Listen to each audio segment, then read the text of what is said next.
Charlie Strong was not the answer. Now USF looks for his replacement to lead them into the next phase of South Florida Bulls football. We got Nathan Bond on the line from the Daily Stampede. It's the SB Nation platform for South Florida. Of course, you joined Mark Rogers TV, the voice of college football. Nathan, how you doing today?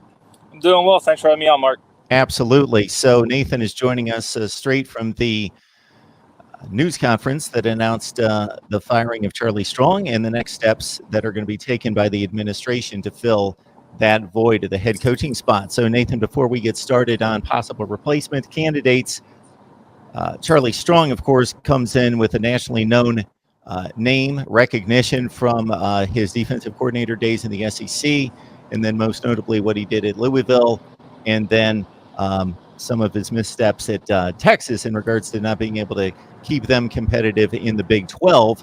He takes over at South Florida, and you talk about a nosedive, just looking flat out at the record and what he inherited from Willie Taggart, which was a program that was extremely competitive in the American Conference to start out 17-4, which includes, of course, 10-2, and then a 7-0 start last year, and to finish up at 4-14.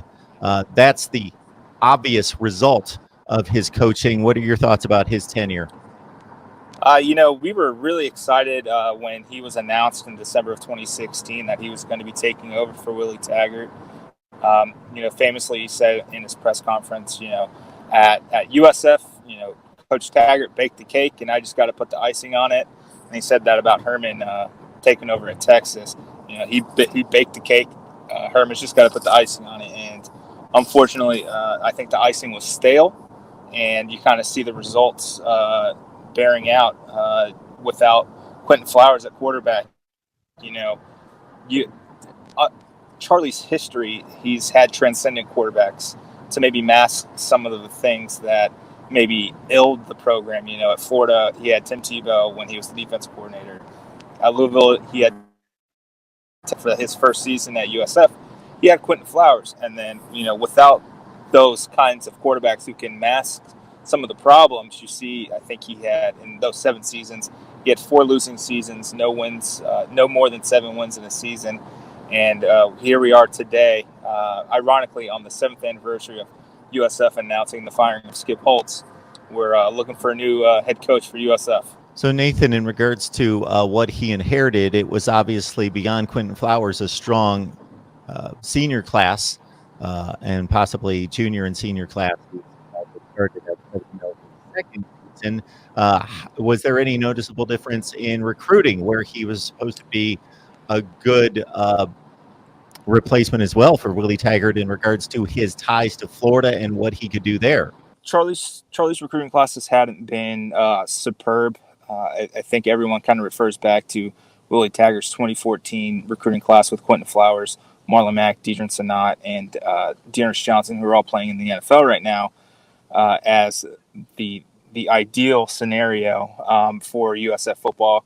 With the recruiting hotbed that you have in Florida, you've got to be able to recruit Florida, and the talent level that was coming to USF under Charlie Strong just wasn't quite good enough, and you're kind of seeing the results bear out. I don't think they were good; they just weren't getting developed when they got to the university, and as a result, you go 4-14 your final 18 games as head coach, and now you're out. Christmas is coming, folks. Shop Amazon. Use the link in the description section below to help us build the channel. We got Nathan Bond on the line to break down the Charlie Strong firing at USF. You can join Nathan and the rest of the staff there at the Daily Stampede on SB Nation, covering South Florida athletics. Nathan, just joining us just straight from the news conference, announcing the announcement of the firing of Charlie Strong and where they go from here. So anything stated at the news conference that gives us any enlightenment into the process going forward? I think the major thing is historically USF has always used a search firm, but VP of Athletics Michael Kelly announced that he will not be using a search firm. He said the firm of Michael Kelly and Associates will be the search firm, and it's understandable. I mean, he was a top member of the ACC, which I think you may see some guys, the 2 Clemson offensive coordinators, they may get some, looks here. He worked for the college football playoff. Michael Kelly is very, very well connected within the coaching realm, and he knows a lot of people who know people who know people. So it makes sense that he would not go the search firm route. It'll be interesting to see how quickly this process goes, because it's December 2nd. We're 16 days away from the first day of the early signing period, where a bulk of your class will sign.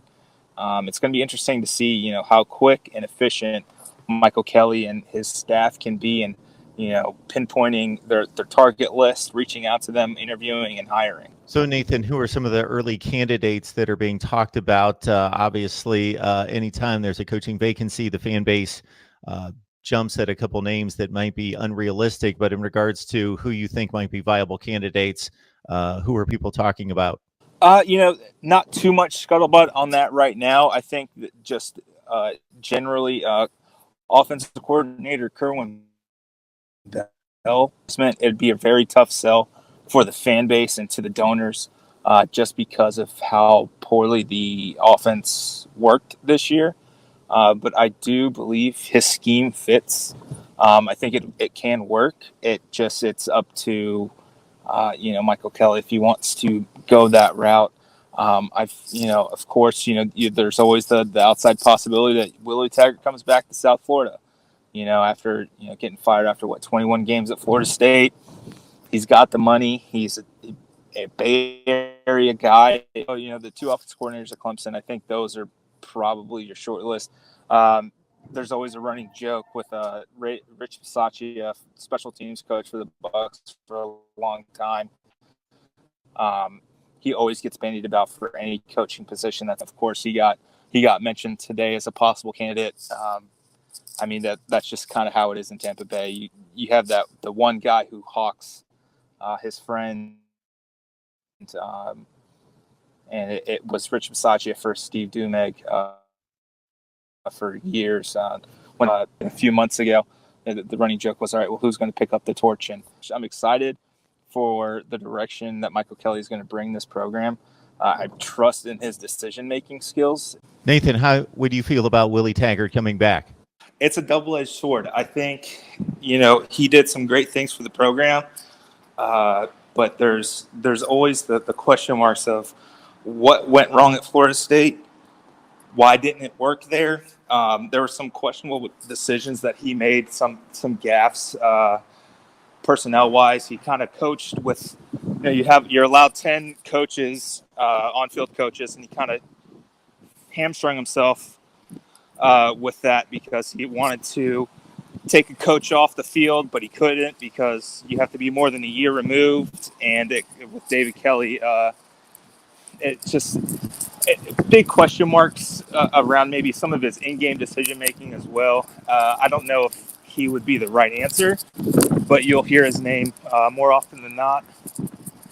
I think he's kind of, him and his agents have reached out to pretty much every media member in the Tampa Bay area, letting them know that they're interested. So we'll see where it goes from there. Got Nathan Bond on the line. You can join him and the rest of the staff at the Daily Stampede covering USF football. Of course, Charlie Strong dismissed after a 21-16 record, which sounds pretty good, but considering he took over for Willie Taggart, won his first, went 10-2, won his first 7 games the next season, so 17-2 followed by 4-14. That's something we don't see very often in regard to a deterioration of a football team that quickly. Nathan, what are your expectations, reasonable expectations from the fan base and yourself about this program winning? Their facilities aren't even up to standard in the AAC, let alone a competitive, Power 5 team. They've really made a big push for the facilities, but without those facilities, you're going to hamstring yourself about who you can get to come run your program. And it's going to be tough to reasonably expect this team to compete, year in and year out with facilities that aren't good. And, Michael Kelly has a big chore ahead of him to figure that out, sell that to the coach who, if it's one of the offensive coordinators from Clemson, they're leaving, top-notch facilities for the facilities at USF, which are subpar. The weight room can't hold the entire team at one time. it's one of those situations for USF. You've got to be able to sell this coach on, hey, we're making progress on this facility. Bear with us. Recruit.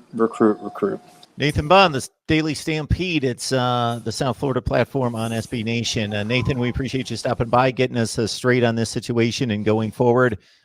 Great insight and information, sir. Not a problem. I appreciate you having me on, Mark.